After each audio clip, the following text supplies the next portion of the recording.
everyone. We gonna look at the section 6.2. What you're learning in this section includes evaluate a formula which is not strange to us so far, and also we will solve for a variable in a formula. Now it'll become clear later, but it's a lot of similar to solve an equation we talked about earlier. So formula, evaluate formula, I don't have much to see. Example here, we could have a formula, for example, of two variables, and in this form, 3a plus b minus 1. So that could be said a formula of two variables a and b. Now to evaluate the formula, of course, you just substitute the values for each variable and calculate the value of the expression. So not much to say about it.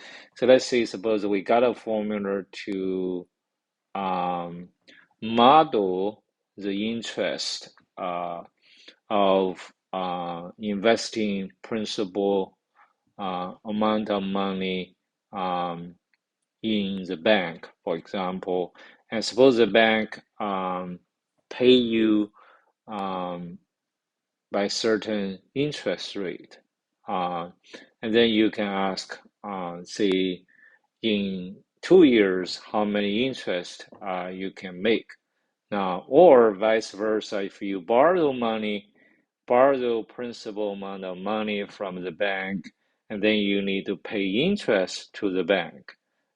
If you borrow for 2 years, how much interest you're gonna need to pay the bank. So the formula is fairly simple if we use simple interest model. Okay. So by the way, so you will hear the word model. So the simple interest model is modeled as principal times interest rate times t. Now we will substantiate this formula and using the next example to explain how to use this formula. So let's see.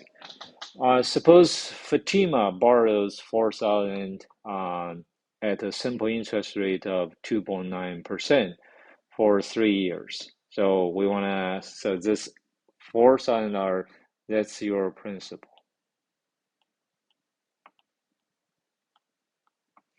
Now interest rate is 2.9%, that's your R. Now here typically this is 2.9% per year. So it's so-called annual interest rate,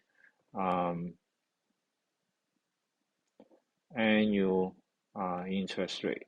Now the T is 3 years. So you borrow the money, Fatima borrows the money for 3 years. So that's your T, right?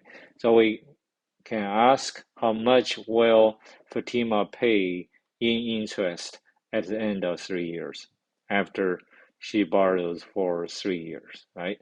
And then we can ask what is the total amount she needs to repay the bank at the end of 3 years. So let's solve this in the next slide.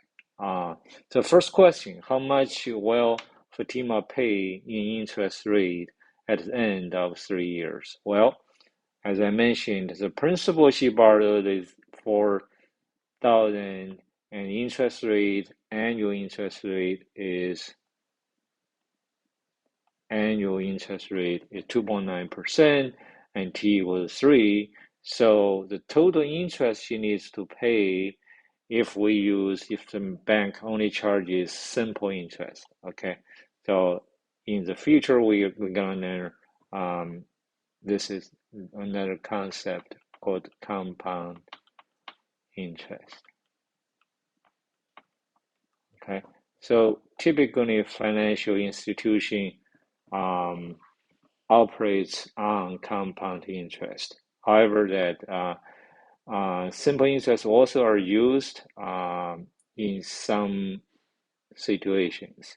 Okay, so Okay, back to this calculation here. We use simple interest rate model, and therefore the total interest paid for using the money P for t equal to 3 years at the rate R equal to 2.9% equal to PRT.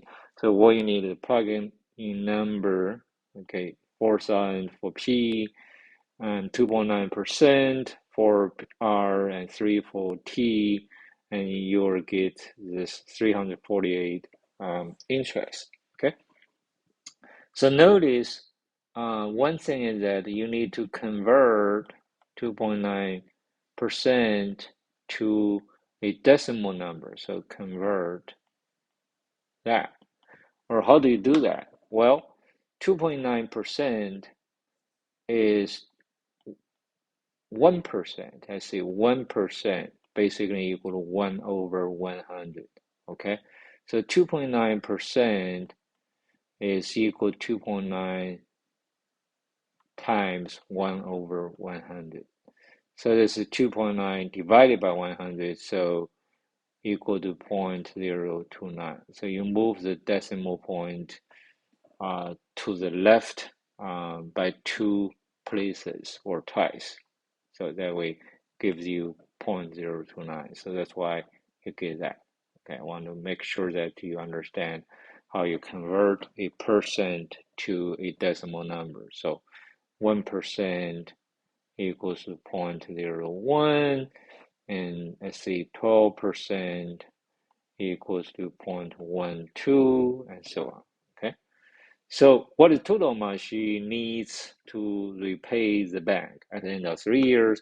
Of course, the total amount equal to the principal plus interest, right? So the principal is $4,000. The interest earlier we calculated is 4,348. Okay, so and that, and then you get 4,348. So that will be a total amount she needs to repay the bank. All right, so let's look at another example. The volume of a rectangular box. Okay, rectangular box, and we know that equal to length times width times height, V equal to L W H. So it's typically that's how you calculate a so-called rectangular volume or rectangular box. Okay. So let's see, it's L W H, volume equal to L times W times H. Okay. Let's say suppose you have a rectangular box of ice cream. So everybody loves ice cream. With L equal to 7, H equals 3.5, and the volume is 122.5. So we want to find W. Okay, we want to find W. We know the volume, we know L, we know H. So let's try to see, okay, how to find it. Okay, well, V equals to L times W times H. And V is 122.5 inches cubed. Okay, L is 7 times W is the unknown. H is 3.5, right? So, well, from the knowledge we know before, to solve for W, you can get just W equal to 122.5 divided by 7 times 3.5, right? So what is value of this? Well, you can use a calculator. Let me quickly use my cell phone calculator to calculate this. This is really not essential, not a concern here. So I'm going to use a calculator, and that give me 5. So meaning that we found that the width of the spots is 5 inch. Fairly simple. Model, mathematical model just means that you use mathematical expressions, formulas, a system of equations to describe a real application phenomena or applications and so on. So in practice, a lot of industry use various different models. For example, bank typically use various models to loan money to borrowers, to charge fees, to um, charge interest and so on. They use some um, complicated model to price a financial product such as stock and so on. All those are guided by mathematical models. So mathematics, finance perhaps is the most important areas that, or the most successful fields that use mathematical models because mathematical models are just used in almost every actions of any financial institution. Okay, so our subscript, it's fairly simple. A sub 0, A sub 1, just you put a subscript to indicate, it's just for the convenience of describe different variables. Okay. Solving for a variable in a formula or equation is fairly really just the same as solving an equation for an unknown. So let's quickly look at an example here. Suppose we want to solve this equation involving two variables, 2x plus 5y minus 10 equal to 0 for the unknown y. Okay, so notice that our concern or interest is solving for y. So what we do is how to solve this, right? You see, oh, I got two variables, how can I solve it? Well, actually, it's fairly simple. So what you do is you will treat or you view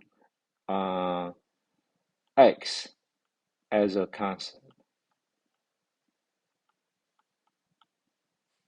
or known. Although it appears as x, but when you're trying to solve for y, when try to solve for y, you treat anything else as constant. So then you just apply the same idea as before to solve for y. So y is your single unknown here. So obviously that you need to isolate terms with y. Let's see on the right hand side and move all other terms without y. Let's see to the left hand side. So that's the central idea here. Let's copy the equation 2x plus 5y minus 10 equal to 0, right? So I need to move negative 10 to this side. I need to move 2x to this side. So notice that 2x considered as a constant, right?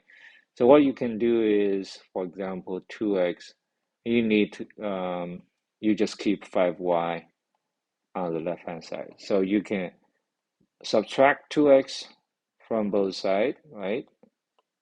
And then you add 10 on both sides, right? So because you subtract or add the same values from both sides, you don't change anything.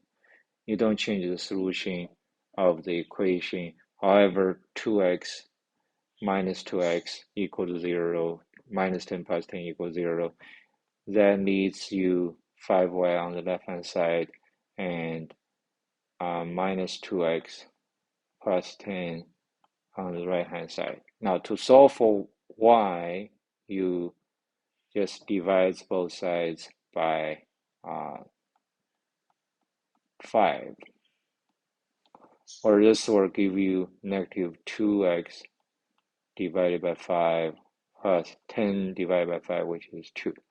So that's your solution or expression solved for y. So fairly simple. The central idea is the same as solving an equation we talked about in the previous section. Okay.